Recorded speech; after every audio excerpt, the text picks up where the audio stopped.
Teksa Ministria e Infrastrukturës dhe Energjisë synon të japë me koncesion operimin e trenave të pasagjerëve në rrjetin kombëtar e Kurudor, janë bërë me dije detajet në lidhje me projektin e Kurudor Tiranë-Durrës-Rinas në drejtim të gjatësisë dhe kohës që do të nevojitet për përshkrimin e 3 linjave të saj.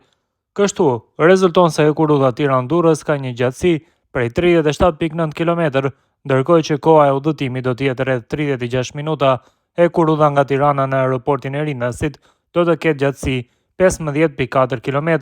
që do të përshkruhen për rreth 20 minuta, ndërkohë që Durrës-Rinas ka një gjatësi prej 32.6 km dhe koha e udhëtimit për llogaritet në 28 minuta. Rehabilitimi i linjës ekzistuese Tiranë-Durrës dhe ndërtimi i një degëzimi të ri e Kurudor drejt aeroportit të Rinasit është një nga projektet më të avancuara që synojnë të ringjallin transportin me tren në Shqipëri. Në këtë kuadër po zhvillohen edhe propozimet për të dhënë një kontratë shërbimi publik që do të parashikojë operimin e trenave të pasagjerëve, po ashtu operatori i zgjedhur do të furnizojë dhe ndoshta do të mirëmbajë trenat e rinj të dorës së dytë ose të marrë me qira, dhe gjithashtu mund të kërkohet të mbledh tarifat. Tenderimi pritet të nisë në 3 mujorin e tretë të vitit 2025 për operacionet që do të fillojnë në 3 mujorin e tretë të vitit 2026, pikërisht me projektin e sipërpërmendur, ndërsa më pas synohet zgjerimi i shërbimeve në linjën Vorrani-Otit dhe Durrës-Pogradec. Sa kaq operacionet e pasagjerëve do të vlerësohen,